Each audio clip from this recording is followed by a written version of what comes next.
Hi friends, இன்றைக்கி ஒரு recipe செய்யலாமா? ரெசிபி பேர் பூண்டு தொக்கு. வாங்க எப்படி செய்கிறதுன்னு பார்க்கலாம்.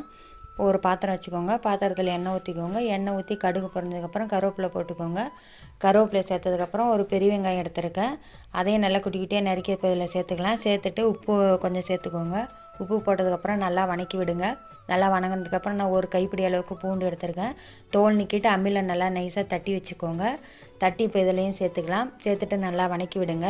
வணக்கி விட்டதுக்கப்புறம் கொஞ்சம் நேரம் மஞ்சத்தூள் சேர்த்துக்கோங்க. மஞ்சத்தூள் சேர்த்து நல்லா வணக்கி விடுங்க. வணங்கினதுக்கப்புறம் நான் என் காரத்துக்கு ஏற்ற மாதிரி 2 ஸ்பூன் மிளகாய் தூள் எடுத்துருக்கேன். அதையும் ஒரு பவுலில் கொட்டி கட்டியில் தண்ணி ஊற்றி கரைச்சிக்கோங்க. இப்போ அதையும் இதில் சேர்த்துக்கலாம். சேர்த்துட்டு நல்லா எண்ணெய் பிரிஞ்சு வந்துடும். எண்ணெய் பிரிஞ்சு வந்ததுக்கப்புறம் ஒரு கப் நல்லா புளிச்ச தயிர் எடுத்துருக்கேன். அதையும் இதில் சேர்த்துக்கோங்க. சேர்த்துட்டு நல்லா வணக்கி விடுங்க. வணங்கினதுக்கப்புறம் எண்ணெய் நல்லா பிரிஞ்சு வரும். எண்ணெய் பிரிஞ்சு வந்ததுக்கப்புறம் கொத்தமல்லி தழை தூவி இறக்கி விட்டுருங்க. இறக்குனதுக்கப்புறம் சூடான தோசை ஊற்றி நல்லா மொறுன்னு தோசைக்கு இதை வச்சு சாப்பிட்டிங்கன்னா சும்மா அல்டிமேட்டாக இருக்குங்க. சப்பாத்தி, தோசை, இட்லிக்கெல்லாம் சூப்பராக இருக்குங்க. நீங்களும் வீட்டில் செஞ்சு பாருங்கள். நம்மளோட சேனலை சப்ஸ்கிரைப் பண்ணிடுங்க, லைக் பண்ணுங்கள்.